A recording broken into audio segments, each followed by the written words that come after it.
Meus irmãos, quero compartilhar uma palavra com vocês nesta manhã. Graça e paz a todos. Bom dia.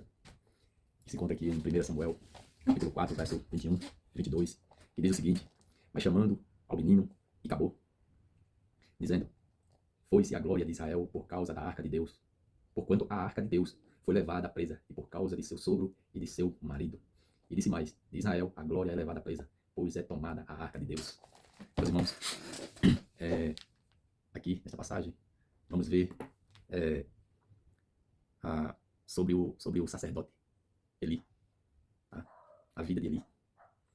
Aqui está o porquê na Bíblia, em 1 Samuel, né? Talvez existem as palavras mais tristes que iremos ler. A glória de Israel se foi. As últimas palavras, essas foram as últimas palavras de uma mulher moribunda. Foram uma descrição precisa da situação de uma nação inteira, por mais trágico que seja. A palavra de Deus mostra que este foi um desastre que poderia ter sido evitado se não fosse por um homem que falou como pai, que falhou. Na verdade, falhou como pai. Falhou como pai. Ele era o nome daquele homem. Ele pode ter sido um homem sacerdote, pode ter sido um bom sacerdote, tá? Mas ele era um pai que deixou a desejar. Ele deixou a desejar. Como assim? Assim como ele, podemos ser, tá? Assim como ele, nós podemos ser homens justos, mas ainda assim falhamos como pais, ok? Esta noite, neste dia, olha só, neste dia eu quero chamar a sua atenção para 3 erros graves de Eli, certo? Para 3 erros graves que Eli cometeu como pai ao criar seus filhos para serem homens, para que não os repitamos. Vamos lá, em primeiro lugar, o que Eli cometeu? Ele ignorou o crescimento espiritual de seus filhos, certo? Ele ignorou. É aquela coisa, você se ocupa tanto, certo? Talvez aconteceu como aconteceu naquele tempo, acontece nesse tempo também, porque já aconteceu naquele tempo, tá? Nos primeiros séculos. Eli se ocupou demais com a obra do Senhor e esqueceu dos filhos, né? Esqueceu do crescimento espiritual, tá? Ele era pai de 2 filhos, Ofni e Finéias. Eles deveriam ser seus sucessores. Eles deveriam, né, ser seus sucessores. Surpreendentemente, porém, em 1 Samuel, no capítulo 2, 12, a Bíblia diz que ambos eram homens inúteis, que não conheciam o Senhor. Eles não conheciam o Senhor, certo? Eles não conheciam o Senhor. Como pode ser isso? O autor, ele vai nos dizer, ele não está dizendo que Ofni e Finéias careciam de conhecimento atual, né? De conhecimento factual sobre Deus. Ele está indicando uma condição espiritual muito pior. Ele está nos revelando que os filhos dele não acreditavam. Eles não acreditavam na existência de Deus. Ele era um homem espiritual maduro, mas o estilo de vida perverso de Ofni e Finéias indicava que ele negligenciou o crescimento espiritual de seus filhos quando eram crianças. Olha só, quando eram crianças, certo? Então, ele ignorou o crescimento dos seus filhos quando eles eram crianças. Ele deve ter acreditado que os meninos herdaram a piedade porque nasceram e cresceram na casa de Deus. Isso é um perigo. Isso não quer dizer nada. E por que não quer dizer nada? Porque eu nasci na casa de Deus. Eu cresci na casa de Deus. Mas isso não deixou de... Mas isso não foi o que me fez chegar, estar hoje firme porque eu nasci. Não. Isso não quis dizer nada, não quer dizer nada. Glória a Deus pelos meus pais terem criado no Evangelho. Mas eu tive muitos altos e baixos. Entendeu? Altos e baixos.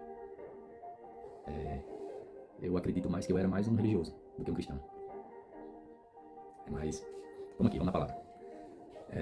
Ele deveria ter acreditado que os meninos herdaram a piedade porque nasceram na casa de Deus. Ele estava errado. Podemos ser como Eli, às vezes, né? Somos sempre intencionados quanto ao crescimento físico, maturidade emocional e educação de nossos filhos, porque sabemos que nossos filhos não podem herdar essas coisas de nós. Mas não prestamos muita atenção ao seu crescimento espiritual, assumindo que eles irão herdá-lo de sua herança cristã. Eles? Não. Se a sua esposa, vamos dar um exemplo aqui, se a sua esposa deu à luz seu filho em uma garagem, ele se tornará um carro? Não.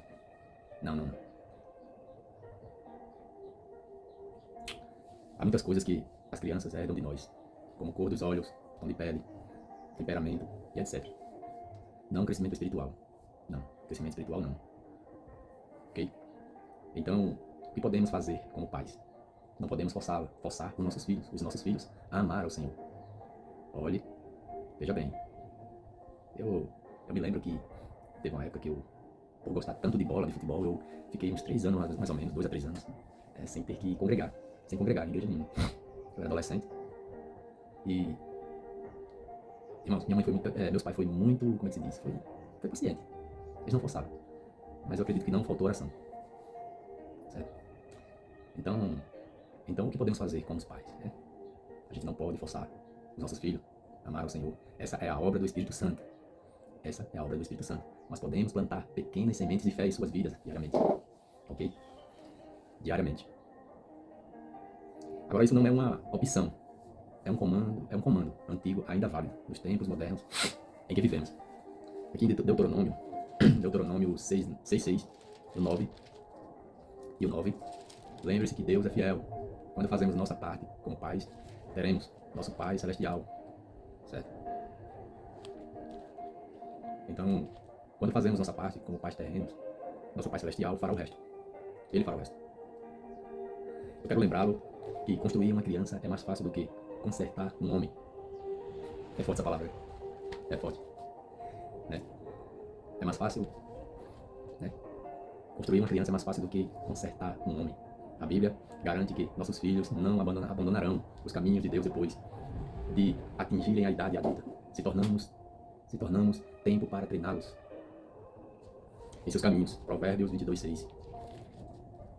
Provérbios 22:6. Né? Em Provérbios 22:6. Deixa eu achar aqui rapidinho. Provérbios 22:6.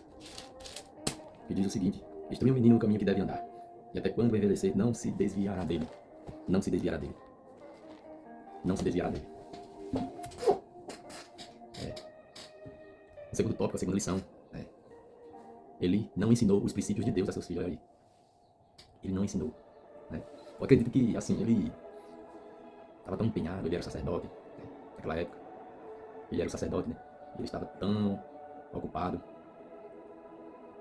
com as coisas ali, né? O seu afazer, seus afazeres, né? Que ele não se preocupou. Ele achou por estar na casa do Senhor, seus filhos veem eles ali todo dia. Ele pensou que seus filhos seguiriam, né? Aprenderiam os princípios, mas ele não o ensinou, né? Ele não os ensinou os princípios de Deus. Ofni e Finéia não conheciam a Deus, portanto eles não tinham respeito por Deus ou seus caminhos. Então eles não tinham medo de roubar a Deus.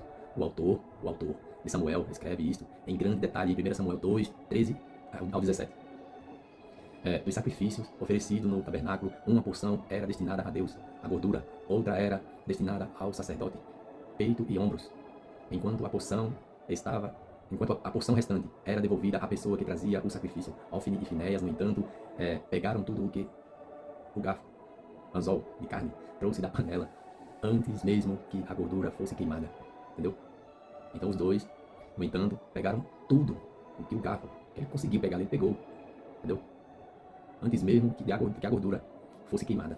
Em 1 Samuel 2:13, 27 ao 29, a gordura é a melhor porção da carne e foi oferecida somente a Deus, porque roubaram carne crua. Por que roubaram carne crua?